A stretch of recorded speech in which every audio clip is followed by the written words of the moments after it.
Hai semua, kembali lagi di channel aku. Gimana kabarnya kalian semuanya? Semoga semua sehat selalu.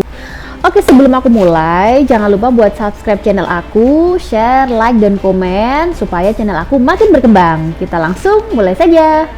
Perlengkapan pertama yang biasanya aku bawa ketika aku naik gunung yaitu adalah tenda ya.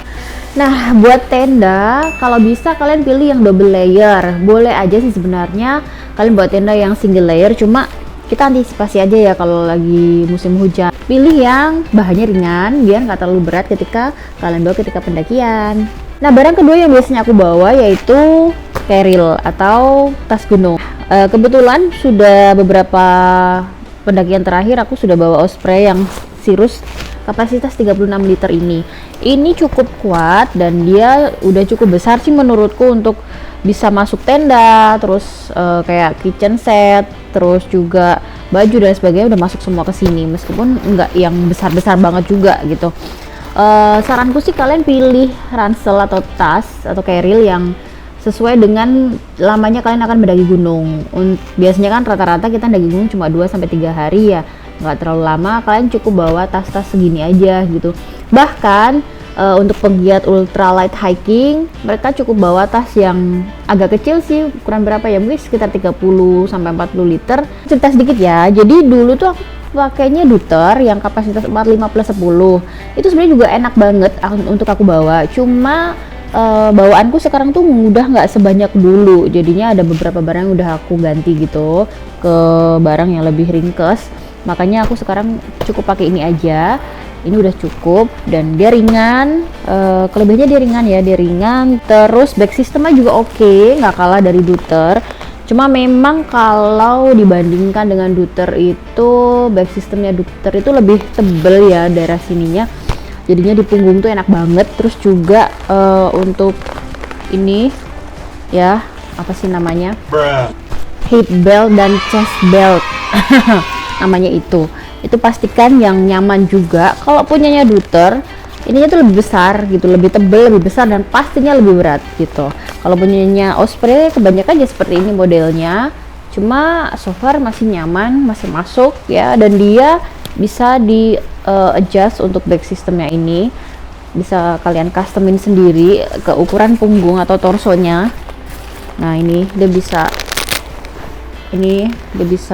di apa namanya, diatur ya sesuai panjang dari punggung kalian, karena kebanyakan orang Indonesia kan nggak terlalu tinggi banget gitu, jadinya nggak perlu beli tas yang terlalu panjang untuk torso. Idealnya kalian coba dulu supaya kalian tahu tas ini enak nggak di punggung kalian gitu. Jadi kalau mau beli online, sebaiknya sih kalian udah tahu si model dan juga sistem atau fasilitas dari tas tersebut. Fasilitas sih ya, pokoknya gitu lah. Nah, barang ketiga yang aku punya yaitu sepatu gunung. Nah, sepatu ini juga penting banget buat kalian bawa ketika mendaki gunung, karena ini salah satu komponen penting buat kalian bisa jalan sampai dengan selamat sampai puncak dan pulang lagi. Karenanya aku saranin kalian punya atau beli ya, jadi sebisa mungkin sih nggak rental gitu, tapi ya kepaksanya belum bisa beli, kalian bisa rental. Cuma pastikan kalian pakai sepatu gunung ya, jangan sandal gunung gitu. Kenapa aku rekomendasiin kalian buat beli? Karena ukuran sepatu ini kan macam-macam ya, dan setiap orang tuh bisa beda-beda. Kenyamanan tiap orang juga beda-beda masing-masing. Jadinya kalau kita punya sendiri ya, ini benar-benar udah ukuran kita, udah nyamannya kita gitu. Terus juga pilih outsole yang kayak gini paling enggak ya, jadi dia tuh kuat, mencengkram, gak licin, jadi aman ketika kalian perjalanan trekking. Kebetulan sepatu terakhir aku adalah punyanya Eiger ini ya, ini nggak ada sponsor ya siapa tahu nanti dapat sponsor. Punya Eiger yang polok ini udah aku pakai beberapa kali dan awet dan nggak merotol. Barang selanjutnya yang biasa aku bawa ya yaitu matras. Kebetulan aku bawanya sleeping pad sih, ini matras tiup atau matras angin. Aku sudah bawa ini ke mungkin 5-6 pendakian terakhir ya, karena dulunya memang ya sama kayak kalian mungkin ya, aku masih pakai matras cacing. Sebenarnya aku juga masih butuh sih matras sejenis cacing ataupun aluminium foil, tapi biasa dibawa sama temen atau suami aku. Jadinya kalau untuk tidur ini udah nyaman banget dan ringan gitu. Tapi kalau untuk masak ini nggak rekomen, jangan, nanti bocor, mahal. Ya jadi tiap barang tuh ada kelebihan ada kekurangan ya. Dia ringan, terus enak buat tidur. Apalagi ya kelihatan wah aja gitu. Terus cuma memang aku carinya ringan dan ringkes gitu. Kekurangannya kalau matras angin tuh dia ya satu rentan bocor ya. Kalau udah bocor ya wassalam gitu. Kayaknya masih bisa sih di repair gitu ya. Terus apa lagi ya? Oh ya, aku pernah kejadian waktu malam, mungkin karena udaranya terlalu dingin banget atau gimana nggak tahu, dia kayak agak kempes gitu. Dan kebetulan aku tuh ini kayak aku beli yang kedua, bukan yang kedua sih, kita retur barang karena yang pertama aku coba nggak tahu kenapa dia tiba-tiba kempes gitu, kira bocor. Akhirnya aku komplain ya, laporan gitulah sama sellernya baik banget, kita dikasih ganti, jadi kita balikin produknya, terus dia kirim ulang barang yang baru juga gitu. Alhamdulillah sih nggak rewel sampai sekarang. Ini punyanya Naturhigh, ukurannya 198 kali 59 cm. Nah, barang selanjutnya yang aku bawa juga yaitu nesting. Nesting ini ada macam-macam ya teman-teman. Biasanya ada yang bawa nesting TNI, nesting aluminium, ataupun ini ya. Jadi ini juga penting banget ya kalau kita mau masak air, masak nasi gitu. Ada beberapa model dari cooking set ataupun nesting ini. Nanti kapan-kapan aku mau bikin videonya biar kalian bisa compare dan gak bingung gitu. Kak, ini ada yang model apa, yang DS ataupun SJ, yang 301, 300, 200, banyak banget. Isinya apa aja, nanti kapan-kapan aku bikin video. Kalau yang ini sih simple, kecil, cuma memang kalau kamu mau masak untuk berbanyak orang kurang gitu, jadi mungkin harus beberapa kitchen set dibawa. Beberapa panci nasinya ini loh gitu. Ini udah ada kayak buat teflon penggorengan, terus buat masak nasi udah ada, masak air juga ada tutupnya juga. Terus kita kayak dapat free ini busa sama centong nasinya gitu. So far ini enak dan nggak lengket. Ada sih beberapa kali lengket tapi masih bisa dibersihkan. Apalagi ya, harganya juga murah, pas sampai 200.000 kalau nggak salah. Nah, ada nesting, ada juga kompor pastinya ya. Nah, aku sampai sekarang masih pakai kompor yang semacam ini. Kadang bawa yang kotak, kadang bawa yang kompor bulat yang anti angin gitu, windproof. So far udah nyaman. Belum beralih ke kompor yang lebih ringkes atau yang lebih kecil, ultralight gitu, karena takut guling. Apa sih guling tuh? Terguling aja pancinya gitu. Tapi sebenarnya enggak sih ya. Ya kapan-kapan lah aku beli, tak cobain. Ini karena udah enak banget. Nah, ini bisa kalian coba. Nggak cuma bisa dipakai buat naik gunung, bisa dipakai kalau kalian pengen mancing di pinggir kali atau apa gitu. Ringkes. Ini dia pakai gas kayak gini ya. Kelebihan kekurangan ya standar aja sih kayak kompor-kompor portable lain. Cuma memang kalau lama nggak dipakai kadang suka buntu anginnya. Jadi ya sering-sering dibersihin aja gitu. Habis dipakai yang kena minyak dan sebagainya kalian harus bersihin. Terus jangan lupa bawa korek atau korek gas. Siapa tahu pas itu kita lagi butuh dia kayak membeku gitu, kita nyalainnya pakai gas gitu, meskipun sebenarnya ada cetekannya sih. Nah, selanjutnya yaitu peralatan makan ya. Biasanya aku bawa beberapa peralatan makan, 2 sih biasanya.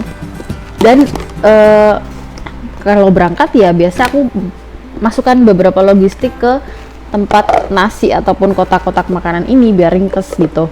Misalnya ada kotak kecil yang khusus buat snack di jalan, aku sendiriin. Itu aku taruh di paling luar supaya nanti ketika aku di jalan lapar atau pengen ngemil itu aku bisa langsung ambil. Untuk yang isinya beras ataupun yang lain bumbu-bumbu biasa aku masukkan ke dalam, dia lebih besar ya.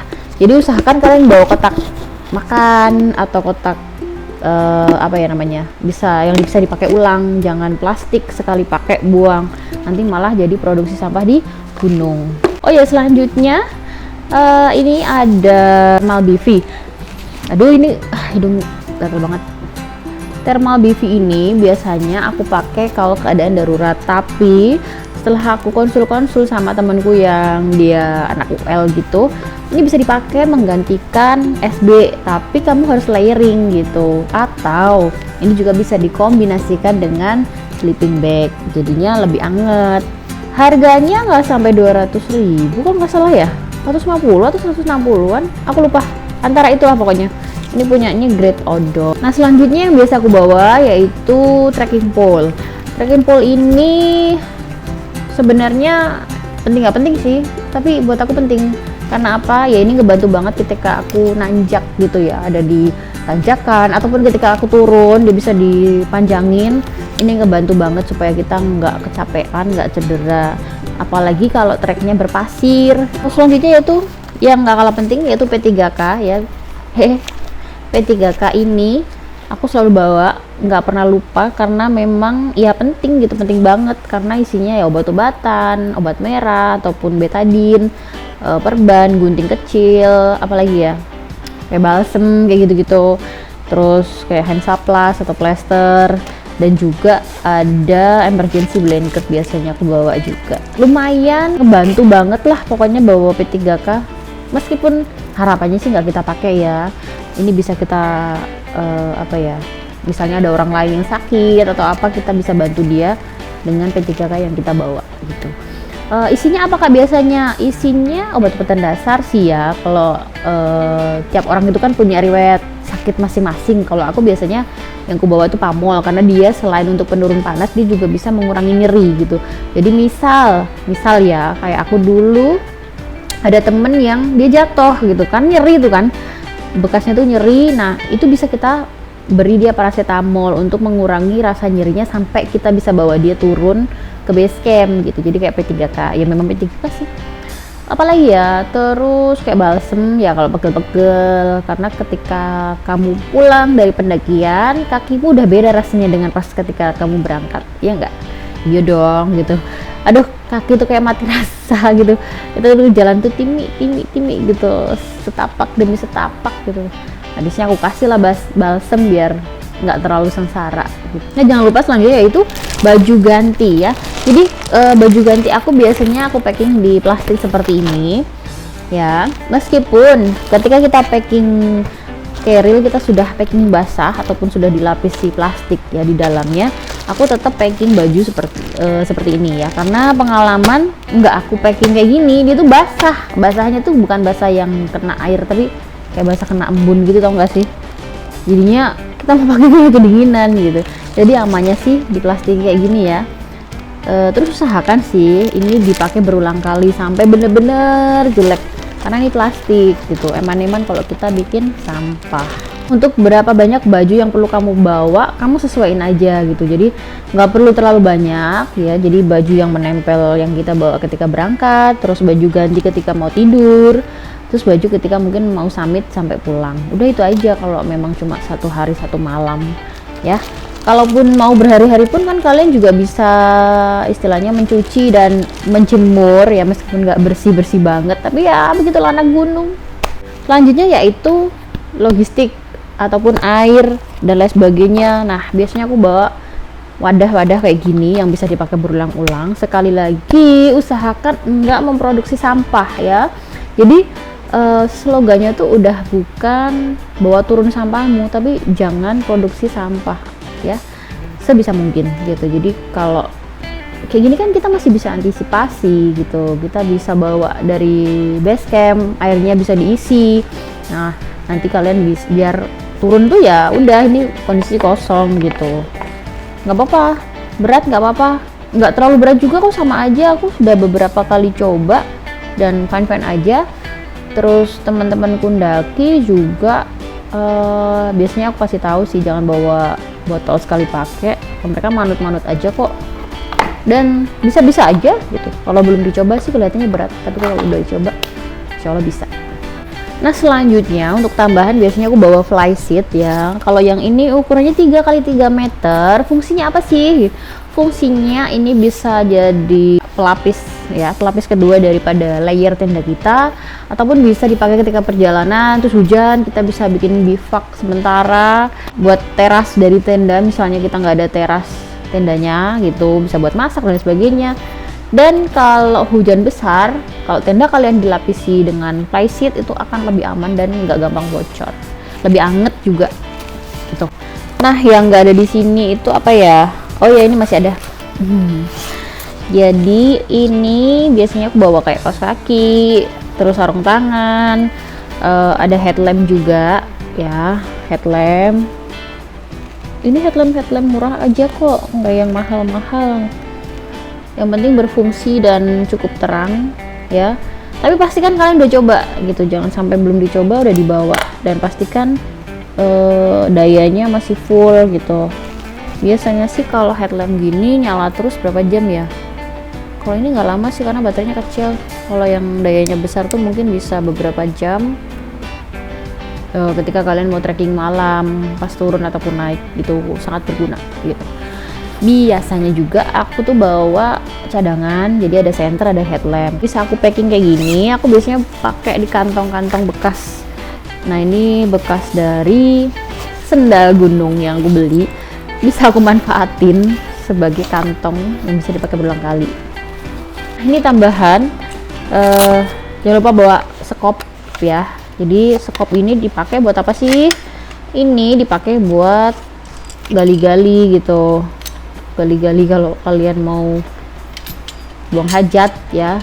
Jadi kalian bisa pakai sekop ini ataupun mau mengubur sampah organik gitu. Jadi jangan bingung kalau kalian bawa logistik, mungkin mau masak, kalian bawa kayak bawang brambang, bawang merah, bawang putih, dan lain sebagainya yang organik, itu sisanya kalian bisa kubur gitu. Tapi kalau kayak plastik-plastikan kan nggak bisa, ya mau nggak mau kalau kalian harus bawa turun. Jadi sebisa mungkin, kalau untuk logistik, aku saranin kalian bawa lauk yang sudah mateng, yang awet, kayak kering tempe, kering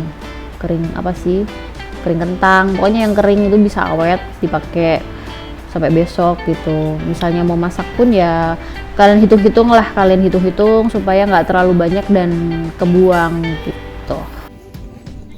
Nah, itu tadi beberapa perlengkapan pendakian gunung yang aku punya. Kalian bisa komen di bawah ya kalau mau menambahkan. Oke, sampai jumpa di video-video berikutnya. Wassalamualaikum warahmatullahi wabarakatuh.